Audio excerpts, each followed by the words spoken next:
Are you a current or future physician assistant wanting to learn more about finances?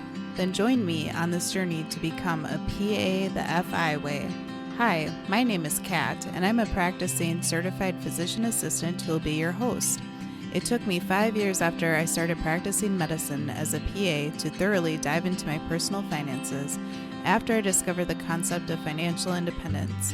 I want to use what I have learned to help you avoid some of the financial mistakes that I have made while sharing some of the financial wins that I have had along the way. Join me as we discuss financial strategies to guide you to becoming a physician assistant on the way to financial independence.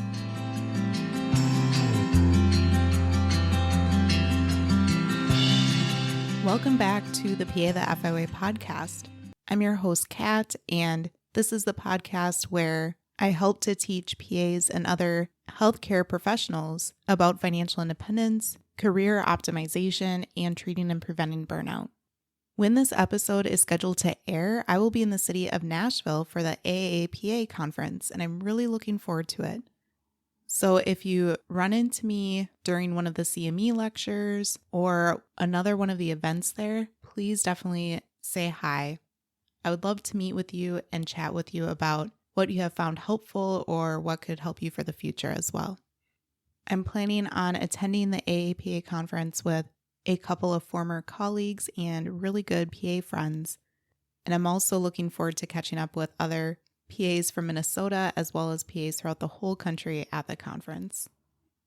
And before we get into today's episode, I also have a exciting piece of personal news that I may or may not have shared on social media by then. And that is, as of yesterday, I was able to call my student loan lender and make one final overpayment on my student loans to finally get them paid off. So that is really exciting. After PA school, I had a little bit of student loan debt from undergrad because I was able to get a full ride scholarship at a community college for my first 2 years of undergrad, and then another decent scholarship at a private college that I ended up wrapping up my bachelor's degree at. And then also my mom helped pay a little bit of undergrad for my sister and myself. But the bulk of my student loan debt was certainly from PA school, and that was $126,000 total after PA school that I had to pay off in student loan debt. Unfortunately, the first 5 years of being a new grad PA, I was not optimizing my finances with my husband and focusing on paying off my debt as much as I should have, a large part due to poor financial advice from a quote-unquote financial advisor at the time. But over the past 4 years, we've been making extra payments on my student loan debt while also prioritizing investing in different accounts like my 401k, Roth IRAs, HSAs, etc. So that was the personal decision and choice that felt best for us, was to also put a lot of money into investments over the past few years instead of only throwing money at my student loan debt. And keep in mind, personal finance is personal, so your decision might be to aggressively pay back your student loan debt right away, and for a lot of people that can be a really good choice. Or if you have a super low interest rate, maybe you do put more money into your investments while you are also paying off your debt at the same time. That's a decision that you'll have to analyze and make for yourself. Otherwise, if you would like some customized, individualized expert advice on how you should pay back your student loan debt for your specific situation, you could schedule a consult with Andrew Paulson, who I interviewed way back on episode 42 of the PA the FI Way podcast. And in that episode, he talked about how to develop a plan to pay back your PA student loans. But he also works with physicians, NPs, other healthcare professionals to meet with and then develop a individualized plan for them. And if you do work with Andrew, please mention that you heard about him through Kat from the PA the FI Way podcast, or you can check out more information at studentloanadvice.com/PAFI. And studentloanadvice.com is a trusted white coat investor company, so you know that he's giving really good advice for people that would like extra help and support when trying to figure out which type of repayment strategy is best for them. It's definitely something that I wish I could have utilized right after PA school, but the company didn't exist back then. So if you still have student loan debt or are a PA student about to graduate soon, definitely consider scheduling a consult to figure out the best strategy for you. My husband, Brian, and I are excited to use this extra money in other ways now besides putting it towards student loan debt. So it feels really good to be done with that and have that behind us. So let's get into today's episode. And the topic of this episode is all about interviewing, specifically interview tips and strategies that you can use to interview better and to help reduce the anxiety that often comes with interviewing. This episode was inspired by working with a recent client to help her with her upcoming interview, and I hope that this information is very helpful for you as well. If you haven't already, check out episode 106, which talks about how to job search, whether you are still in PA school or are a new grad PA or are an experienced and seasoned PA. But that episode has all the job searching tips in it. So as you're job searching, the first interview tip is to think about why you want this job specifically. The answer should not be as superficial as the pay or the location.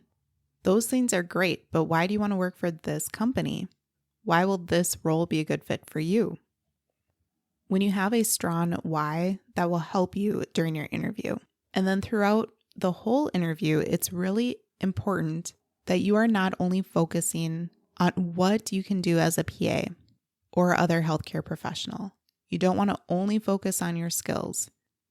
You want to paint the picture as to why you will be a good fit for this company and why you are in the career that you are in and why you are searching for a role like this.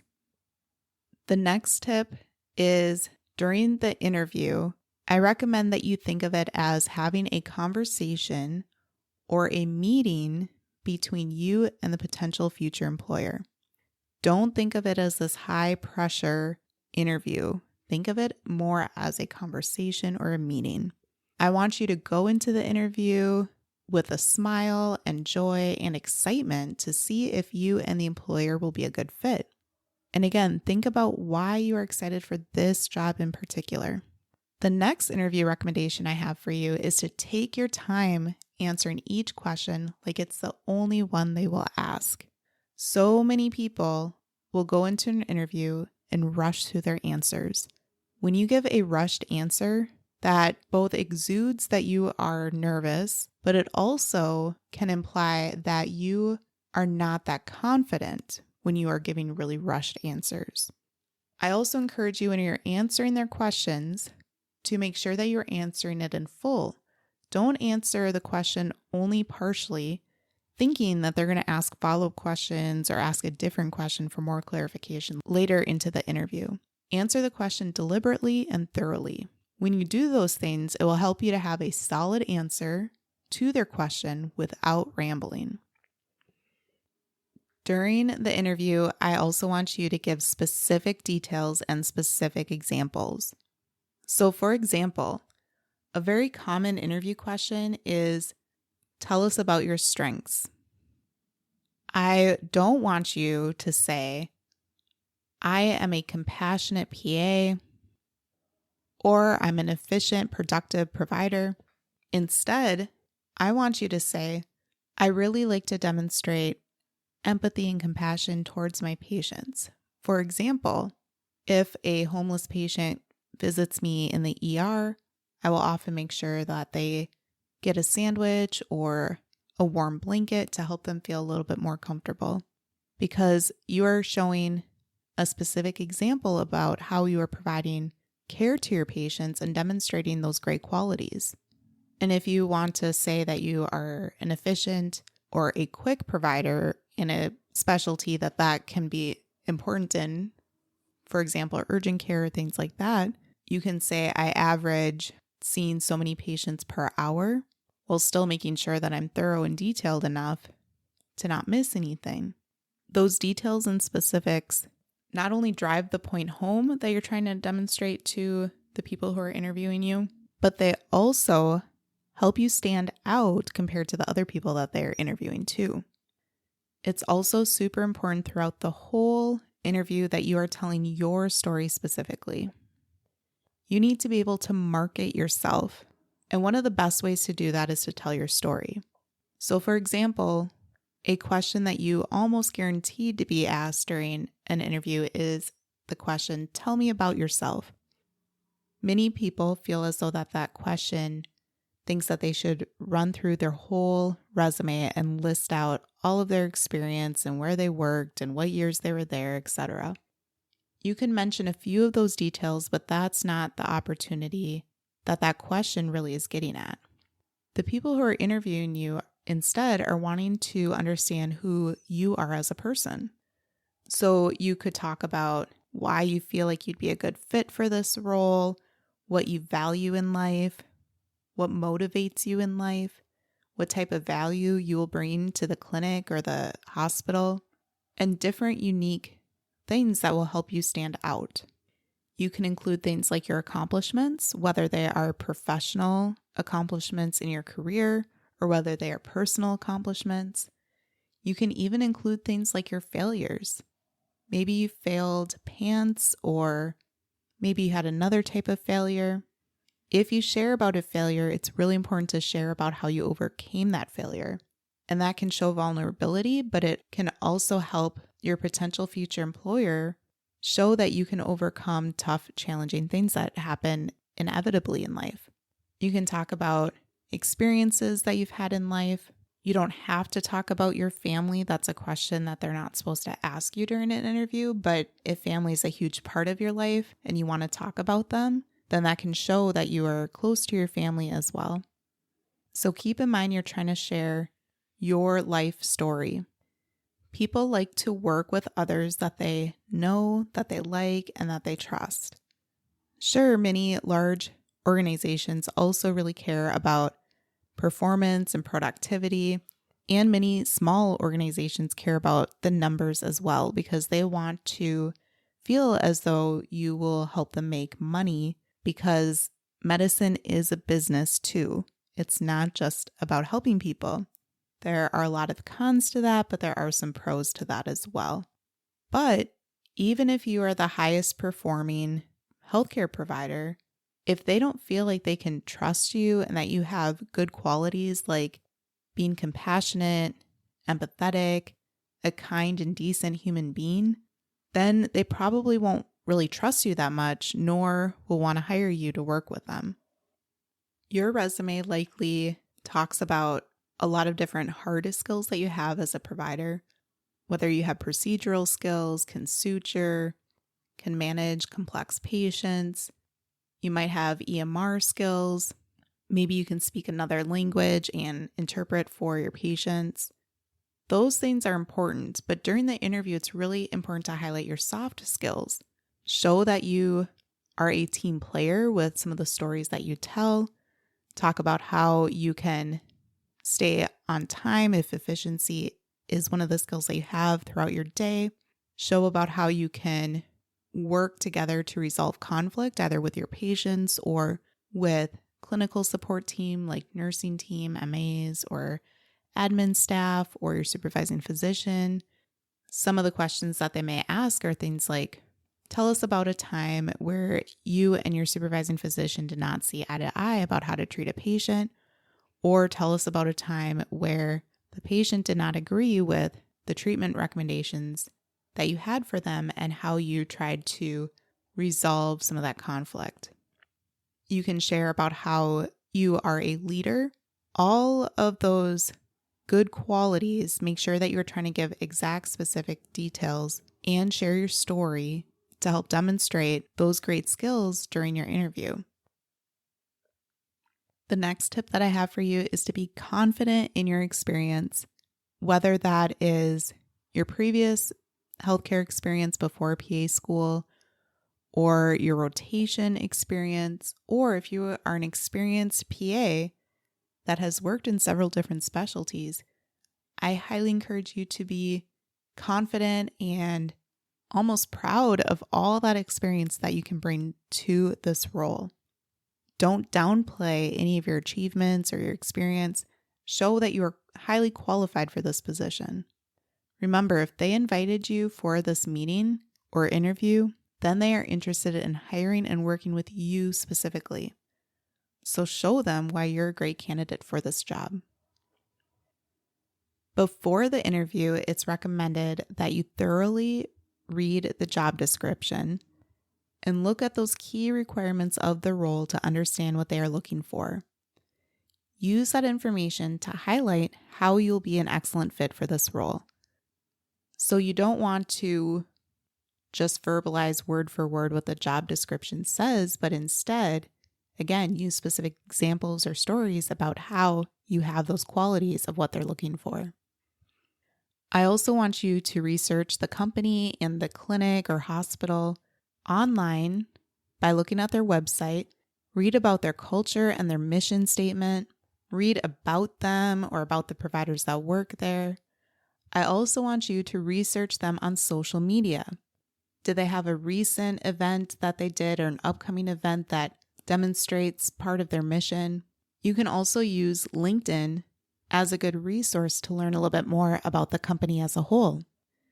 This next suggestion can only work for some people. It depends upon your level of anxiety and how you would respond if you were to do this. So this interview tip that might work for you is that you could go into the interview pretending that you're probably not going to get the job necessarily anyway, and that can take some of the pressure off of the interview.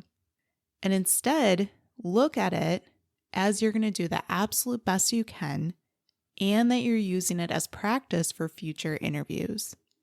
Because interviewing truly is a skill. It is a skill that is developed and enhanced through doing. I also want you to keep in mind that you are interviewing them as well. Throughout the whole interview, you are trying to decide if you would be a good fit for this role. You can ask questions to multiple people during the interview and throughout the clinic or hospital to try to hear different answers. And a really good question to ask is, why is this opportunity available to be filled? Do you hear feedback that people moved out of state because of wanting to be closer to family? Well, that seems like a very legitimate reason. Or is it the fact that they've had multiple people get hired and leave and quit within a few months recently? That's a huge red flag. Throughout the interview process, depending upon the organization, you may actually have multiple interviews. For example, you might start with a phone interview with someone from HR or the clinic manager or a recruiter for the role. Then you might have an in-person interview, again, perhaps with the manager and your potential supervising physician, or sometimes it's the team as a whole. And then they may ask you to come back and observe and shadow for a day and get a better fit to see what the clinic is like. That's not always a possibility, but it's something that you could ask. During all those phases, make sure that you are trying to collect information and collect data to, again, not only see if you'll be a good fit for that role, but how you can help them fulfill their needs and if that role will be a good fit for you. If you know anyone who works there currently or used to work there, definitely try to ask them about information. And during this research phase that you're trying to do, again, try to understand what is their main problem of why they need to hire you. You need to learn how you can be the solution to their problem. Is it that they've never had a PA before, which a role like that can be challenging, but depending upon the organization, maybe it's a good fit and you're able to help take some of the workload off of the physicians and they're willing to help mentor you if you are a newer grad? Is it that you can speak another language and can help interpret for patients that come and see you? Is it that it's a family med clinic, but there's only male providers that work there and they're interested in hiring a female provider because a lot of patients that are females feel more comfortable meeting with female providers as well. Are they going to be switching over to a new EMR and you have experience working with that new EMR and you can help them and train them in on it? Again, always trying to pick up on those different clues and tips during the interview, during your research about the position can help you demonstrate to them why you'd be such a great candidate for this role. I also encourage you to try to get into the practice of not saying the words or like or other filler words too frequently during an interview or when you're talking in general in a professional capacity. Even when you're talking to your patients, occasional filler words are okay here and there, but the more filler words that are used, the less professional you sound and the less of an expert you appear to be. It's better to instead even just take a little bit of a pause with your words or mentally instead of saying a filler word. At the end of your interview, you will very likely be asked, do you have any questions for us? And you definitely want to have questions ready to ask them. I encourage you to have at least 3 questions ready to go. But for some, you might have 5, 7, or even 10 questions available. I encourage you to have questions prepared, but also think about those questions that are coming up during the interview. Maybe you need clarification on something or have additional questions for them. But here are a few examples of questions to ask at the end of an interview. The first one is, what advice would you give to the successful candidate that wants to do a great job in this position? Another good question to ask is, what is the culture like here at this clinic or with this company? And another question to consider asking is, what challenges are you facing now at this clinic or in this company, and how can I help you overcome them? Again, that last one really shows that you are trying to help them solve the problems that they have by hiring you. The next recommendation I have for you is remember to not get into negotiation or reviewing benefits during the interview. The interview really is the moment where you are trying to decide if you're a good fit for them and they're trying to decide if you are a good fit for them as well. Back on episode 50, I talked about negotiation tips and contract items to review. So if you haven't listened to that episode, go ahead and take a listen for some more negotiation tips. However, very likely nowadays, you might be asked a question towards the beginning of your interview or maybe that first phone call or email with either the recruiter or HR or the manager. And that question is, well, what type of salary are you looking for in a position like this? And remember, you want to deflect that question as much as possible because you don't have enough information to answer that question yet. That's one reason. But also keep in mind that if you answer that question, that's called anchoring. And that means that you have anchored yourself to the number that you give them. Instead, you want them to try to give you the number first as much as possible. For example, if you would say, well, I make $120,000 in my current role, and that's what I'm hoping to have at this next role, you just anchored yourself around $120,000. Instead, if you deflect and eventually they give you the number, episode 50 talks about some tips to get there, but I'll review that in a moment. They might eventually say, oh, well, we were thinking right around $125,000 up to $140,000 for this type of position. And if you would have anchored yourself to $120,000, you just cut yourself potentially $20,000 short per year for this role. So how can you deflect that question? There are a few different phrases that you can use, and I encourage you to practice some and get a feel for what would work best for you. One option is to say something along the lines of, I appreciate you asking me that, but at this time, I do not feel as though I have enough information to answer that question, but I feel confident that we would be able to mutually agree upon an amount that feels beneficial for the two of us. That answer shows that you will be willing to negotiate and discuss possibilities with them in the future. Or if you are a brand new grad, you could say something along the lines of, I am just beginning my career, so it is important for me to find a role with a supervising or collaborating physician who is supportive and willing to mentor me in this role. Or if you are a more experienced PA, you could say something along the lines of, I don't know the exact number quite yet at this time, but I'm looking for an offer that is competitive and provides good benefits in addition to the compensation. But I would like to know some more details about this job specifically first before we discuss this. Often the person asking you that question will go ahead and move on, but if they're really trying to pin you down to give a number and they're kind of not taking no for an answer, and you feel pressured to give them a number and don't feel like you can deflect as much as possible, don't give them one specific number. Instead, give them a range and shift that range towards the higher end of what you are thinking.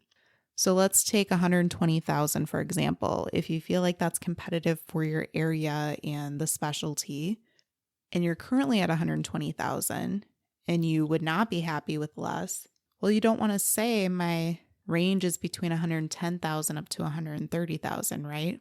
You want to say my range is between 125,000 up to 140,000.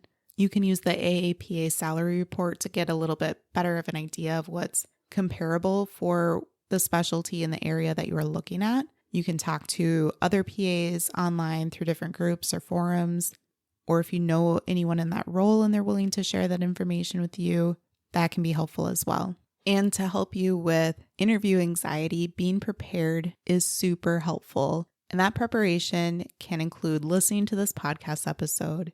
It can be practicing your answers out loud. So you can take the time to write out your answers and then think about them and then practice them saying out loud, not just in your head, can be helpful.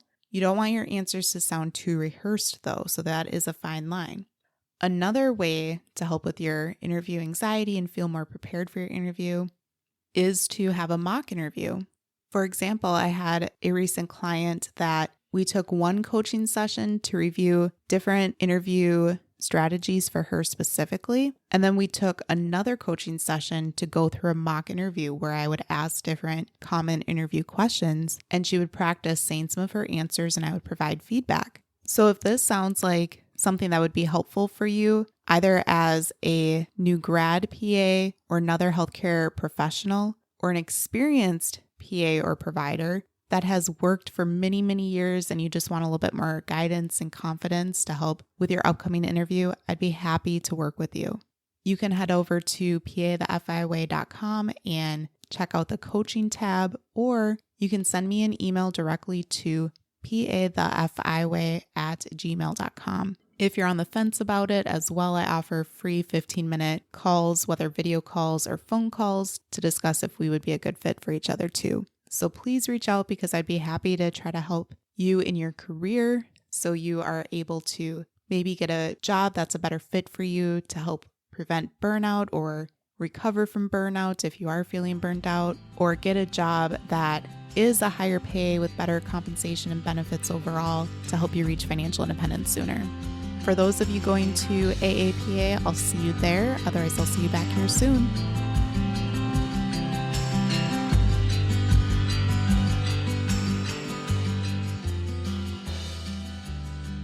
Thank you for tuning in, and I hope that you decide to continue to join me along this journey of becoming a PA the FI way. Please take a moment to press the subscribe button on the platform that you are listening to this on, but more importantly, consider sharing with another current or future PA that could benefit from the information that we reviewed in this episode. Take care and have a great rest of your day. Until next time.